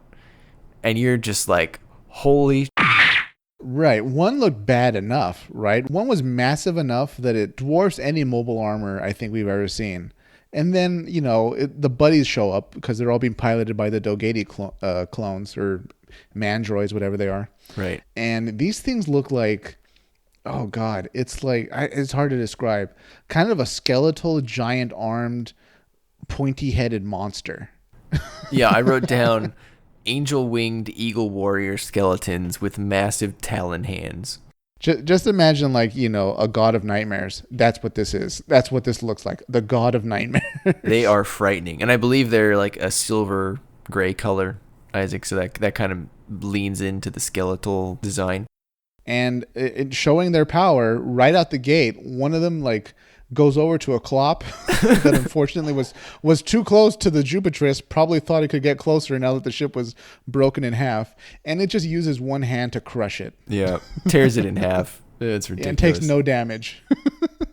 Yeah, and Harrison, of course, is just like, well, all right, well, everybody attack. Don't let them get to Earth. Yeah. We've never had that many mobile armors on the field at once, have we? No, we haven't. But I mean, the Earth has never been in this situation before. The Jupiter Empire is minutes from victory. How do you rank this in your mobile armor aesthetic? I know you have the Neue Ziel at the top. Where does this rank? This got to be pretty high, right? This thing's pretty cool.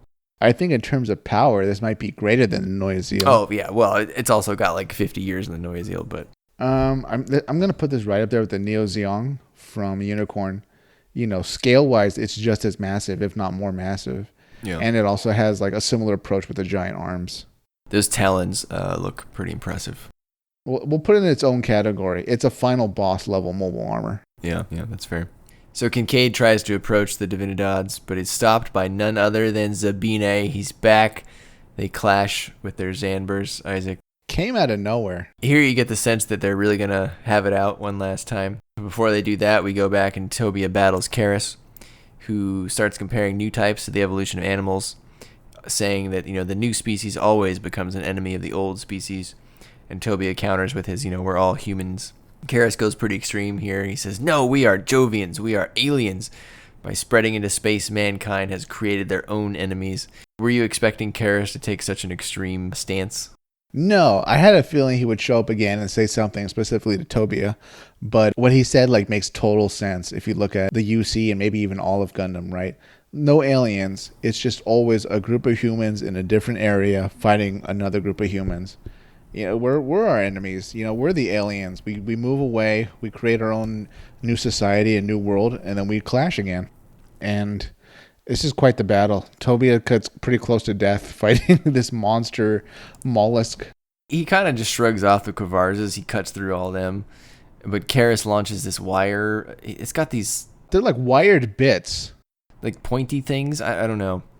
It's Jupiter Empire loves wires, Isaac. Whips and wires and... Stringy attack. But eventually, Tobia, he evades the wires and he cuts into the Nautilus. And then something unexpected happens, Isaac. One of the Quavarza pilots who, is disabled, but he still has a working arm, he tries to shoot Tobia in the back, but Karis blows him away before he can do it. His own man, saying, you just lost, so you can't stand in the way of the victor, who at this point is Tobia, because he had already cut up the Nautilus. Proving once again that Karis is just a weird dude. I mean, it's very Jupiter thinking, though, right? Like, the superior guy won. Don't shoot him in the back. He beat me fair and square. Yeah. He's superior to me. I should die. Don't interrupt my death at the hands of a superior enemy. If I will, what did he say to Dogatie earlier? If the loser doesn't come back, then they weren't good enough or something like that, right? That's exactly right. He's even congratulating Tobia at this point. Like, his ship is like blowing up basically, and he's still like, "You did a good job, Tobia, my boy." And again, if we ever get an anime, we were told that they were professor and student, but I think it would be helpful to have at least one scene where a few minutes where you see why Tobia likes Karis so much. Maybe even start the series earlier, right? Like they're kind of learning together, or at least on a ship. We get like more of a kind of student-teacher mentor relationship going on. That way their final battle has more of a punch to it when Karis bites the bullet. Then the Divinidads start launching unstoppable feather bit attacks. Did you notice that the bits were shaped like feathers, Isaac? Yeah, I did. And it's storing thousands or hundreds. Did you not? Yeah, they just looked like tornadoes. Yeah, like this is one way to make a shield that you can't really stop, right? Because a beam shield you could maybe penetrate with a variable speed beam rifle, but this, it's a solid wall if you think about it. Yeah, and I gotta say, at this point, I was like, well, there's no way that Lieutenant Harrison's crappy support team is gonna be able to do anything. But we do get the first sign of hope, Isaac. The colonial forces make their appearance, led by the EOS Nix and some Zaku-looking suits, which I looked up, Isaac. I couldn't find anything about these things other than a few pictures. They're called the Zaku Raus. Did you like those? I thought it was very interesting to see them. I'm glad they're coming to save the day and all that, but this raises so many questions, right? Like at this point in UC, is each side autonomous to the point, or at least have a limited autonomy where they have their own military and they can choose when to send them in to help other people or not? This whole time where the colonies like just having secret armies, you know, Yeah. because they were like, well, you know, we trusted the Federation to keep us safe before, and Zeon still marched around and, you know, killed a bunch of us. At this point, we're gonna kind of have our own small armies just to keep us safe, just in case. Right. The fact that I can see the Zakarau, does this mean Side 3 kind of said, you know what, Federation or not, we'd rather not have a nuked Earth, so we'll send whatever military we have left here at Republic of Zeon. If they were still the Republic of Zeon, you know, along with everybody else on the other sides to fight and save the day. Yeah, and they make a point of it to say that Crux had anticipated that they would hold their attack until everything with the Federation was over. So was he thinking that they would basically be all skeptical of Earth and be like, oh, well, if you take out the Federation, we wouldn't mind, and so we'll just hang back until you're done with it, and then we'll come in and see what's up? I'm not sure. Maybe he was counting on being able to destroy, you know, the main Earth fleets that he was clearly handling very well. And that probably would have intimidated the sides to the point where they were like, oh, what's the point? He's clearly going to defeat Earth. He'll become the leader, and we'll just take our orders from him from now on. Yeah, maybe he thought, you know, as long as they don't show up, I can fight them after I'm done destroying Earth. Yeah. Because they'll just be a handful of, like, you know, fleets and mobile suits and colonies, and I can easily handle, you know, whatever colony fights against us. I think he even flat out says that they'll or maybe it was Geary or somebody else, that they'll destroy the colonies that fight back. And I don't know, I think he kind of bet wrong on that one, Isaac, because it looks like these forces, they're getting in some hits on some of the Divinidads, you know, by numbers, not particularly by skill, I'm sure. Yeah, the Divinidads look like, as powerful as they are, they weren't actually intended to go into combat. Like, this is something like, you know, the Mandroid Dogaties get in when things are bad. I don't feel like we saw enough of the Divinidads. No, and they kind of came out of nowhere. So I think they're mobile armors, but in effect, I think they're also kind of escape pods for the Dogaties.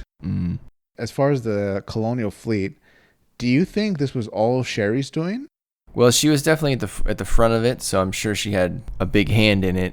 That kind of gives her, like, way more power than we originally thought. You know, if she's able to she has enough diplomatic pull where she can contact all the colonies and say, hey, whatever you have, now's the time to group it all together and we're going to attack.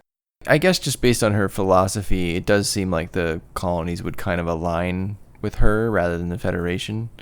So maybe when she calls, they answer, that kind of thing. Yeah. Okay. Yeah. But again, that would be something that if you animate this, you could telegraph that a little bit more. Instead of just, oh, here's Sherry, right? I mean, it was definitely a cool moment in the manga, don't get me wrong. But if you had more time, you could maybe throw in a scene or two that would, you know, show her meeting with the representatives of the sides or something. Yeah, and let's slip some lines too that, you know, ever since Cosmo Babylonia and after all the Zeon Wars and stuff, it's kind of accepted that each side will keep at least some troops under their own local government's command. Yeah, that makes sense. So Colonial Fleet is here. It looks like the Divinidads a few of them are taking some damage. I don't know if they're losing yet, Isaac, but they're certainly taking some damage. Yeah, some are performing better than others. Yeah, which was better than what was happening with Lieutenant Harrison directing his inept Federation heavy guns. So Tobia is flying around now. You know, he's just defeated Karis. He says there's at least 7 of these Divinidads on the loose, but he feels that there must be an 8th one somewhere, because earlier Kincade had told him, don't you feel Crux's like evil energy just emanating from this thing? He's looking around the battlefield, and a pod, would you call it a pod, Isaac? Yeah, a drop capsule. Yeah, those capsules that we've been staring at on the Jupiter's 9, one of them breaks off, And he's convinced that the 8th Divinidad is in that pod with the true Dogatie in it. Dogatie Prime. Yeah, Dogatie Prime, exactly. So Tobia gives chase, and he's going to go get it. But before we see the resolution to that, we get to see the final drag-out duel between Kincade and Zabine. And they've been dueling this whole time, apparently, because now they no longer have their Zanbers. Instead, they're down to their knives, their physical metal knives. They clash.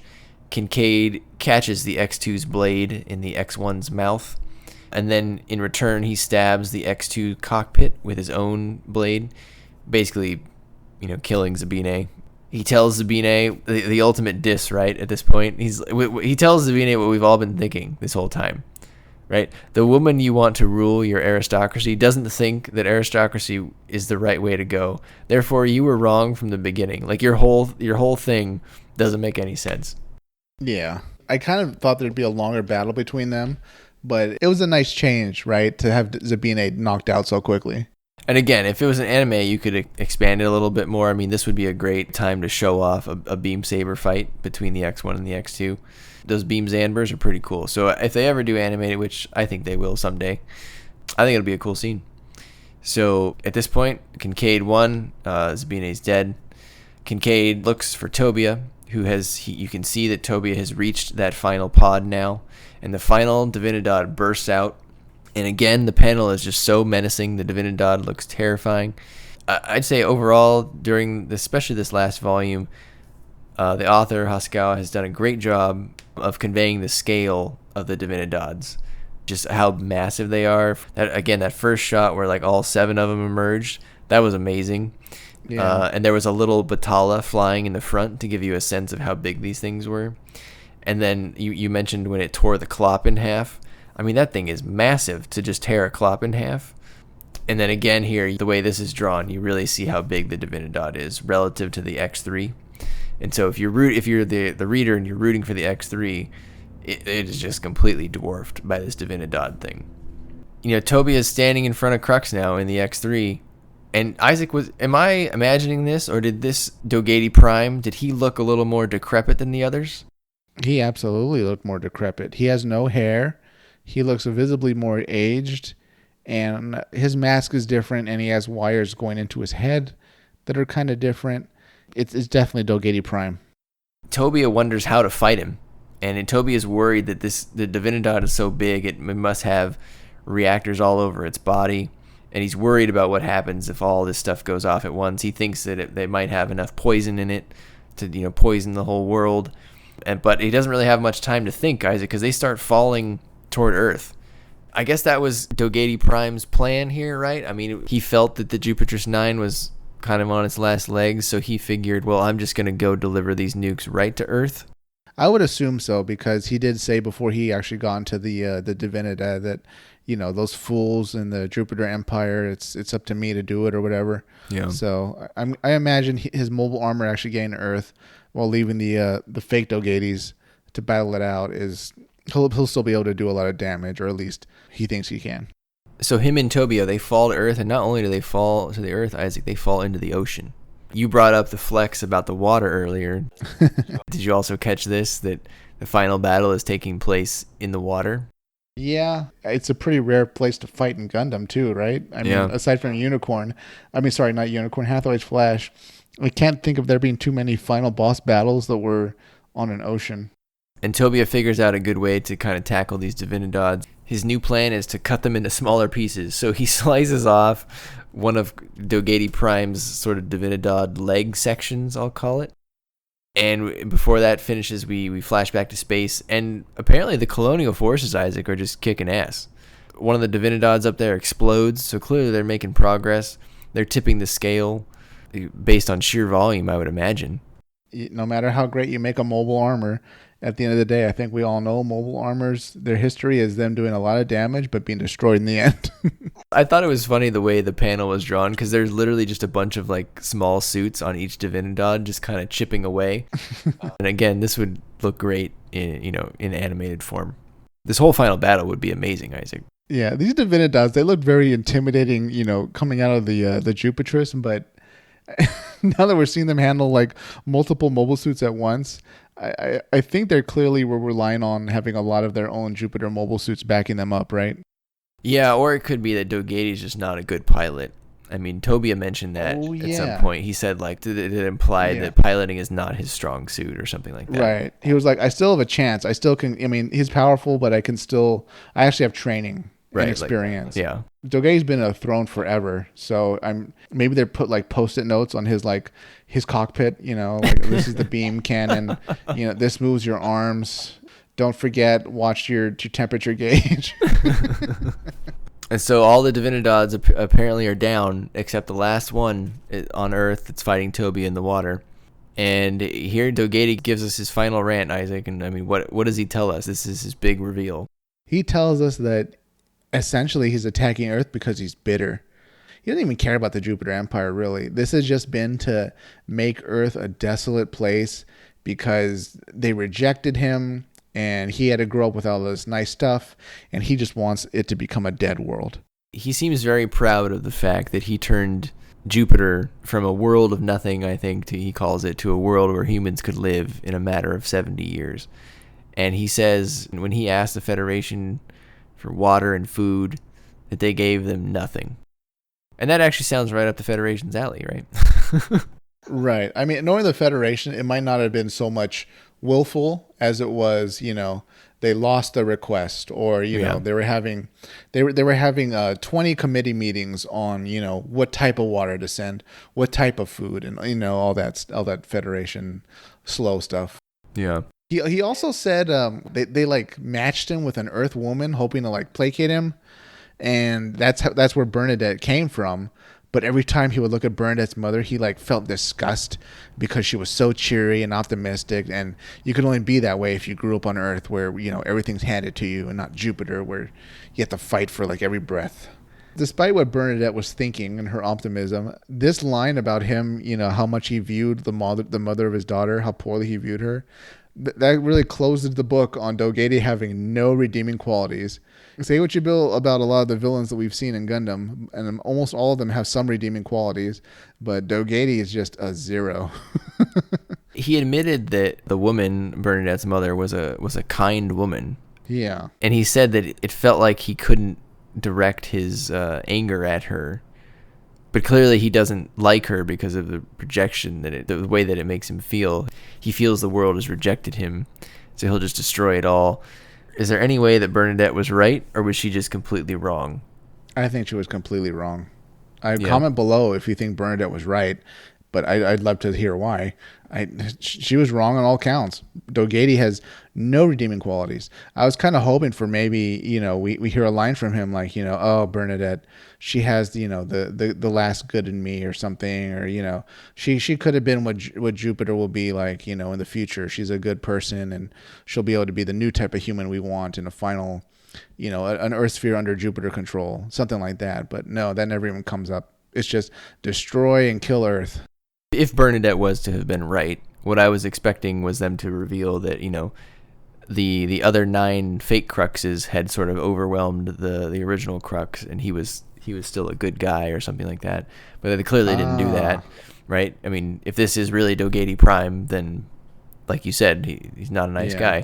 The only other way I could see her being considered correct was that, you know how they said that, like, he put his mind into the bio units? Like, maybe some part of his mind wanted Bernadette to live, but it's that part of his mind acting on its own and not necessarily as a whole with the other Cruxes or something like that. I mean, that'd be the only way I could fathom what she said being correct. It also makes me wonder if the author considered multiple endings, and maybe the one we got doesn't really use that scene earlier to the greatest effect. Because you're right, I mean, otherwise she's just wrong. So that scene's kind of weird. Yeah, she's like wrong on like both counts, you know? Right. I don't know. Maybe, but like, I like to think they could include a scene where she gets proven right a little bit. You know, maybe even in the past where like he was okay to her, showed a lot of kindness to her, but like, you know, then he just went insane. Right. But this, it looks like he was insane from day 0. Yeah. But meanwhile, they're still in the ocean here. And here it is, Isaac. Dogatie tries to fire the nukes in the Divinidad's chest. Probably at least 10 of them. But Tobia extends the Murmasa blaster and cuts off all the warheads in one nice fell swipe across. But then the Divinidad's head opens up into a mega particle cannon. There's your mega particle cannon that you wanted, Isaac, on the Mother Vanguard. It's in the Divinidad's head. Of course it would be in, like, you know, the most powerful marble armor. But Tobia is a pretty quick thinker here. He sticks his hands in to the Divinidad's head where it's about to fire the mega particle cannon, and he activates the eye field on both hands at full power. And as the mega particle cannon collides with the eye field, it kind of just overloads. Tobia ejects in the crossfighter, and the Divinidad explodes. Kind of like Tobia's version of erupting burning finger, right? Yeah, it was. This is maybe the first case of an eye field being used as a weapon. Yeah, it's pretty cool. Kincade flies down and grabs Tobia's crossfighter, which is, exited the water. But the Divinidad's not done, Isaac. It emerges out of the water. The head part is kind of blown off, and you can see where Dogatie Prime is sitting in the little cockpit pod laughing. And is he having like a dying hallucination here? Yes, because the Divinidad's on fire, and from where he's sitting, he can see like everything on fire. Like he's looking through flames, looking at the Crossbone Gundam and everything else, the ocean, and he's telling himself, "Oh, look, the world's in flames. I did it." Yeah. Kincade ends his dream though. He launches the whip, and he basically just impales Dogatie, killing him, and finally sinking the Divinidad. And wow, Isaac, that was quite the ride. The forces of evil have been defeated, Brian. Yeah. We get a small epilogue here. Flash over to, I don't know, sometime later, right? They're on Earth. Kincade gives the X1 to Tobia. Him and Bearer are basically going to retire. Bearer takes off Kincade's mask. He has a scar now, which looks kind of neat. Tobia plans to remain a space pirate since he is officially dead, which I didn't really understand. Couldn't he just go to the Federation and be like, hey, I'm not actually dead? I guess so. But you know what? I don't know. Maybe he wants to leave that behind him. Seabook and Cecily take back their old names, Seabook and Cecily, and they plan to just be together now, Isaac, on Earth. They're essentially retired at the ripe old age of, I think, 28 or 29. 29. And the closing words, they're very fairy tale-like. The man and woman regained their names and disappeared within the green Earth. There are no records of the young boy and girl remaining, but the name Crossbone Gundam is spoken as a legend amongst the people. Yeah, you know what I was happy to see? I was happy to see Burns was like kind of there with the group at the end, Oh, was he? I bet he's going to be in the sequel then. Yeah, he was in the background looking kind of happy. Smiling, and they probably brought him into the group, So there you have it, listeners. That's the finale. I mean, I don't use the word epic very often, Isaac, but the last fight here with the Divinidads and Karis and Zabine, that was pretty epic. I don't think I've seen a final battle that became a final boss fight really flow so well and move from like space to Earth like this before. It was just so epic and awesome. I thought this flowed much better than, say, the ending of Unicorn. Yeah, definitely. And I don't know. It was just a roller coaster all the way to the end. And when we finally did get the ending, it wasn't a really stretched out epilogue. It was just everybody wins. Everybody lived happily ever after again. The Earth was saved. Roll credits. Yeah, they didn't spend too long on it. They didn't overstay its welcome. If anything, you wanted more at certain times. Overall, I thought it really delivered. But are there any things about the series, Isaac, that you didn't enjoy or you thought could be better? I guess what it ultimately comes down to is just having a bit more of the questions I had explained. Where do the colonies get their troops from? A little bit more backstory maybe with Karis and Tobia. Overall, though, this was such a great series. There's almost no flaws to it, I think. It was really enjoyable. Yeah, I think a lot of the things I didn't like are just additions I would like to the story, not necessarily flaws. Yeah. So I agree, there should be more burns, more backstory with Tobia and Karis. One thing that I thought, this is kind of a flaw in my mind, some people may not think this way, but I thought they really missed an opportunity to get Bera back in a mobile suit in the last battle. After the Mother Vanguard goes down, she really doesn't do much the rest of the story. For being such like a major player, like she is the leader of the Crossbone Vanguard, I think that's kind of a waste. She should have been given another Crossbone unit, or at least a Flint. You got me there. Yeah, absolutely. You know what would have been cool if, like, I don't know, Zabine's death happened, but his Crossbone Gundam was still intact for her to use and go back to Earth. That way we have one of the original Crossbone Gundams going back for the final battle. Oh yeah, that could be too. Yeah. Yeah, because like Zabine's death was weird, right? He took a hit to the cockpit, but the whole mobile suit wasn't destroyed outright, I think, right? Yeah, you're right. It just took a knife into the cockpit. I didn't actually look that up. I wonder if they ever used the X2 for anything else. Did it blow up? I don't remember. I'll have to go back and I check don't that. remember it blowing up. I remember it kind of floating around there. Well, maybe it actually did blow up now that I think about it. Actually, yeah, I do remember the last shot we see of it is some kind of explosion before okay. Seabook gets out of there. Got it. So, okay, so that wouldn't have been able to happen. But I mean, they gave Tobia the X3. They could have had an X4 running around that was, a red one or something that she could pilot. Yeah, I think it's something nice to have, but at the same time, they really kind of hammered in that she's clearly switched to being the organizational leader. Yeah, that's fair. But I mean, I don't know. I just felt like she was really sidelined in volumes 5 and 6. She was just kind of crying most of the time. I thought it was a step back for her character. Yeah, but I don't know. Maybe her growth has been so much about being a leader and making the commitments that she already showed that she can be great in a mobile suit. But yeah, I mean, would you want to see a new mobile suit, or you said you'd be okay with a Flint. If you had the option, a Flint or a new one, would you want a new one? If I had my choice, I would say give her the X4 in a different color. But I would be totally fine with a Flint. Anything that would make her more of a participant in the last battle than an onlooker. Okay. Yeah. Or she could even take command of the EOS Nix and be more involved. Okay. Sherry picks her up and says, if they have their makeup, right? Like, forgive me. Right. I clearly made a mistake. Please take my ship. We kind of lied. We actually do have a ton of weapons. Tell us what to do. Yeah, and maybe she offers her the captain's chair, and she sits in it. Yeah. Like, that could be a good moment. I'm not saying she has to be a mobile suit pilot, but I just feel like she didn't really participate much for being a main character in the last piece. So we know Sherry doesn't sit in the captain's chair, because if you remember, she had like that garden. She has like a desk near a garden. That's true. She has her tea time there, and then the captain probably asks her what to do, and then she'll just tell him. Yeah, that's fair. Sherry's so cool. She might be one of the most interesting characters in the series because she wields so much power, and it's like so low key and hidden away. Yeah, she would be a good candidate to have like a side story on the DVD.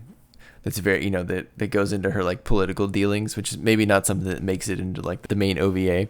Yeah, I'd like to see what she was working on, because if you remember, her side of the family, they're still all about making an aristocracy. They just seem to be doing it peacefully or slowly to the point where the Federation doesn't see them as a threat. So yeah, she's got her own game going on. Definitely. In terms of making this an anime one day, Isaac, because I think that seems to be where the fandom wants to go. I guess, how long do you envision this? And out of all of the UC series, which one do you think has the animation that would work the most for this series? Oh boy. Okay, I'm going to kind of start backwards. Animation-wise, initially I was kind of against the style, right? Because I thought it was a little too chibi. Yeah. And I was like, why isn't this looking like Hathaway? Oh, why isn't this looking like Unicorn? That said, now, I really do appreciate the style. So I'd say it would almost have to be closer to Gundam Gundam Age. Okay, yeah. Or maybe like Build Fighters, because that was kind of rounded to an extent. If they say we're not doing that, we clearly have established UC as being, very realistic and kind of serious in tone. So we're going to have to rehire the Hathaway team. Then I'd say, sure, go for it.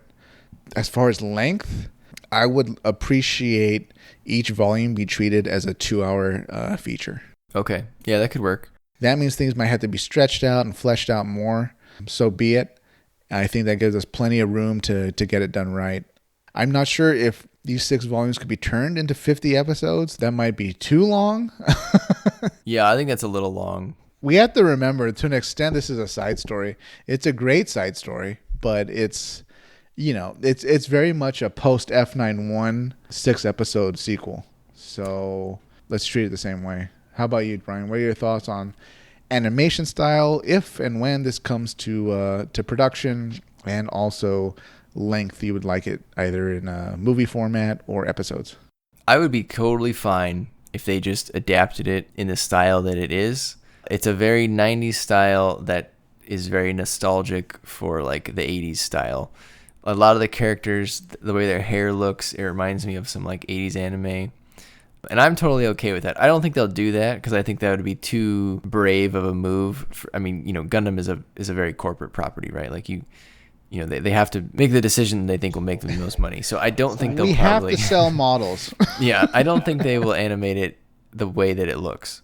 I mean, even if you look at the master grade model kits, they don't look like the suits in the manga. They've all been redesigned by Hajime Katoki to make them look more like the normal Gundam shapes. So if you go look at the master grades, it just gives a different silhouette, a different shape. I don't want to call it blander, but it's definitely a little more boring than what they look like in the manga. And if you flip back and forth between them, you'd be like, oh, like all the proportions of the shoulders, the proportions of the skirt armor, the chest, everything is just a little bit different to where it looks safer. I kind of like the way it looks in the manga. I think you should just animate it like that.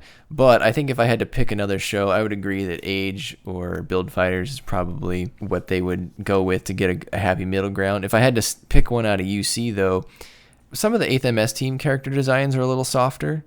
I think you could make it work in the 8th MS team style.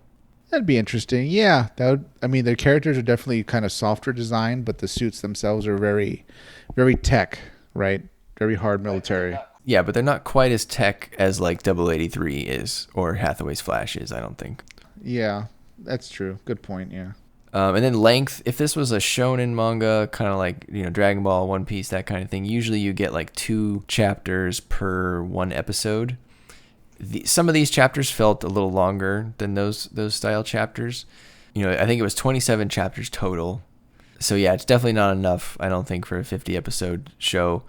A 26 episode show could work, but yeah, I think I would go your route and try to do either a 6 episode, like 2 hour plus feature for each one, or like a 13 episode OVA series that was, each one is like 45 minutes. Either way would be good, I think. Yeah. There are some sequels as well, Isaac, that are, I think there's one called Steel 7 and one that's a Skull Heart. And then there's even more after those, but I would say these 3, Crossbone, Steel 7, and then Skull Heart, those are kind of like the core. And then the other ones are to take place a little bit later. So they could also consider adapting those at the same time and fold it and make it like a bigger show. Like that could give you more length if you wanted to get up to 26 or 50 episodes. I have no idea what happens in those. We'll read those in the next month or so, but they're a little shorter. I don't think they're quite as long as the original. But so yeah, depends how far they want to go, I suppose. Yeah, I mean, as long as the story gets done right, I think we'll be happy with anything. So Isaac, how many Haros would you give this? I'm sure there's some fans like me who, if it isn't crisp, if it doesn't look more advanced in terms of animation style and drawing style, then I just kind of dismiss it, right? It's just another chibi, boring story. Some old story that happened a long time ago. And, the Japanese animation team, they did their best, but it's kind of wacky. It's going to be boring. The anime series and all that, that's real Gundam. This kind of, slapped me in the face and corrected me. No. Manga series can be just as engaging as an anime series, an OVA, a movie. And even though the animation style might be softer, that doesn't necessarily mean the story's less than, a recent series that came out that's really crisp and, very realistic. This was a great series, probably my favorite manga series that I've maybe ever read. So for that reason, I will very much recommend it to anyone that hasn't read it. If you're a Gundam fan, anime fan, manga fan, you will have a very good time, I think, reading this series. For that reason, Brian, I will give this 6 out of 5 Haros. Wow, that is a stellar rating, sir. Yes, I mean, I've never used one before, but in this case, it is warranted. I think I couldn't have said it better. So, yeah, took the words right out of my mouth, Isaac. So, I think this series was great. It's a good Gundam story. It's also just a good story in general. So like Isaac said, if you just like anime, like manga, I think you would enjoy reading it. You may not pick up all the different references if you've never read Gundam before, but it's certainly enjoyable. It's a very easy story to get into. It doesn't require having loads and loads of knowledge about Gundam, which I think might turn off some people sometimes, right? Especially with the Universal Century. Characters were all likable. The characters that were the bad guys were evil. but they were good to read about, right? You know, Karis was a great character. Crux was a mysterious character that kept you into the story. There were cool side characters like Uman and Lieutenant Harrison and Sherry. There's still so many like interesting things. I'm probably gonna think about this series for a while. You know, there's so much to absorb. Like, I'm still trying to grasp like the Jupiter Empire. To an extent, they were kind of villains in their own category. Say what you will about the bad guys we fought before, even the Zanskar Empire. Actually, no, they're actually pretty close. But say what you will about Zeon, but they very much have like a credo, right? Like there's an ethos to their ideology. You know, it's kind of gung ho to be like a fan about it in a way. Right. Jupiter, it's completely death and destruction based. Like, I don't even know what to compare it to in our real world. You know, Zeon's very totalitarian and, you know, the space fascist, but man, Jupiter is just, it's very Ingsoc, right? It's yeah, there you go. It's Gundam's Ingsoc, you know. Yeah. So yeah, there's such interesting villains. I'd be very curious to see more of the Jupiter Empire because this isn't a spoiler alert at all, but there's a lot of Jupiter colonies left. So right, those people are still there, right? They didn't go anywhere. I'm guessing they're gonna hear word that things didn't go great on Earth, and there's clearly a power vacuum since, you know, Dogatie and all their leadership isn't coming back. Right. So I'd like to imagine we have not heard the last of the Jupiter Empire, Brian. Probably not. I believe I read one of the descriptions for either Steel 7 or Skullheart. I can't remember. And I know one of them involves a colony laser, so I'm pretty sure you'll be... I know you were asking about super weapons earlier, so I'm sure you'll tune in for that one. Yeah, here we go. Colony. You know what? To the Jupiter Empire's credit, like, they're very clever, right? Because they were observing the Mars Zeon, right? And they were like, you know, if you build a super weapon, that's not how you go about it. It's going to take too long to get to Earth, and each year you only have like a handful of opportunities to actually shoot Earth. So if we build a beam weapon, we know it's going to get to Earth at the speed of light. We're going to do it right. God damn it. Hey, Brian, any favorite moments? I know it was a long series to read through and some time has passed, but do you have any kind of crowning moments of awesome, like just thinking back, or even in this segment? Yeah, I mean, crowning moments of awesome, I think definitely when the Divinidads rose up from the Jupiter's 9. Hell yeah. And the moment that you realize that there's 7 of them, not 1, because that's never been done before in a Gundam series. I thought when Kincade finally stabbed Zabine at the end, that was good. That was like your comeuppance, right, for Zabine. He finally got what was coming to him. While we're on Zabine, I just kind of have to say again that maybe my biggest critique is by bringing back Zabine and changing him so much, he doesn't feel like Zabine. Like, even till the very end, this was not Zabine. I almost wish it was Dorel. That would have made a ton of sense, right? Yeah. You know, Cecily's adopted brother that was, for all we could see, very gung-ho about the aristocracy. Yeah. But I guess it's kind of implied that he didn't make it through the Civil War. So I did some digging on this. Oh. I think this was on the Mecha Talk forums. It could be somewhere else. I don't remember. There was a good thread on there. A lot of people had this question, you know, like 10, 15 years ago. Like, what the heck happened to Dorel? Where's Dorel? I forget who it was. I don't have it in front of me. I didn't think I'd bring this up on the podcast, but apparently the conclusion is that the author did ask Tomino about Dorel, and Tomino just told him to forget about Dorel. So there you go. I do think if you animate this, you probably have to answer the question, where did Dorel go? Right? Yeah, I mean, or you don't necessarily answer it in this series, but he has to come back in a series, you know? Yeah, somewhere. I was about to say, by default, wouldn't he be with Sherry? Like, wouldn't they be working together? But then again, Sherry's very peaceful, it seems. I don't think she and Dorel would get along with their methods. They would seem to be opposing family members, but any way you could just add some clarity about what happened to Dorel, I think you'd have to do that if you were going to animate this. What's your headcanon, Brian? Did he die in the Civil War at Cosmo Babylonia, or did he escape once it was looking like the aristocracy faction was going to lose, and he decided to lick his wounds until he can return another day? My headcanon is that Kincade killed him. Oh, during the Civil War. Yeah. Yeah, maybe you're right. Yeah. Or Zabine. I think one of them took him out. It's possible. We have no confirmation though, so it's he may return. Yeah. I mean, I think you got to do something with him. He's a piece on the board that you have to address. I'd really like to see Sherry again. God, she's so interesting. Burns, he'd be good to return. Are we going to see, Geary and Raspberry lived, so are they going to come back? Look, man, Raspberry, sex sells, man. You gotta get those bounces in. Okay, we can buy Burns joining Crossbone when they come back. Can you see Geary and Raspberry or Raspberry joining Crossbone Vanguard? Maybe Raspberry. I could see Geary joining just from the, we helped this guy get over his mental issues. Raspberry, I don't see joining. We'll write them off. You want them written off. They won't return. Burns can return, but not them. Here's the thing. I could see them allowing Geary to join because they feel bad for him, and Raspberry maybe. But if you look at what just happened with Zabine, from a logical perspective, I would say no, you can't join because the other guy, I let him join and he mutinied. How do I know you're not going to do the same thing? That'd be a terrible idea.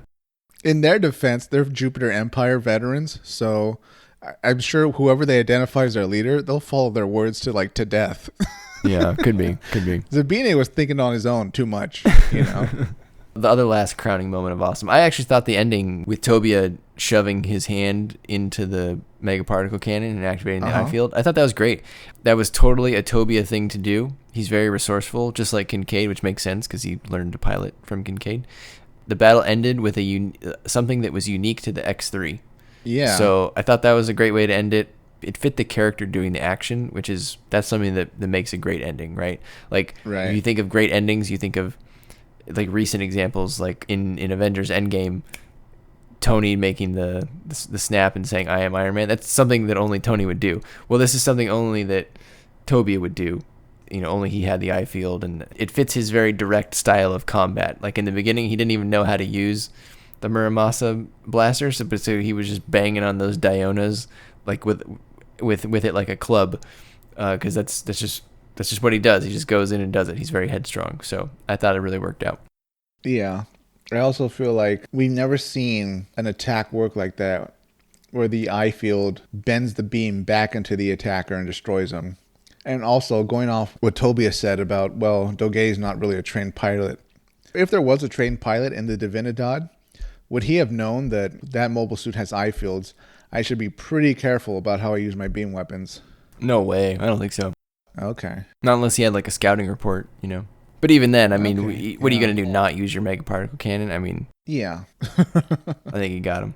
So with that in mind, Isaac, I'm going to give it 9.5 out of 10 Haros. I thought it was fantastic for all the reasons we listed. And I think the listeners should go out and read it if you haven't. They will have a great time. They will. So let us know in the comments your thoughts on Crossbone Gundam. Do you want to see it animated? Who are your favorite characters? Which characters didn't get enough page time? Which ones do you want to see more of in the anime if it ever occurs? Do you think it'll get an anime? Are you shocked, listeners, that Isaac gave it a 6 out of 5? You better be. This is damn good. I had a great time reading it. Oh my God. It was a lot of fun. Please read it. I don't make this stuff up. Brian knows. I don't read a ton of manga. This was really good. Who doesn't? It's got to be pretty good to hold Isaac's attention. Yeah. Most of the time I'm like, what? What happened? Like, oh God. Okay. They haven't killed this guy yet. Come on. I encourage you all to read it. It's a great run. Looking forward to the animated version. Looking forward to the models. Put me in the Crossbone camp, and I think you guys would join me once you finish reading this manga series. All right, so make sure to like, comment, subscribe. Isaac, take us away. All right, listeners, before you go to sleep tonight, stand next to your bed, get on your knees, put your hands together, look into your aquarium, and hail President Crux Dogatie of the Jupiter Empire. Good night, everybody.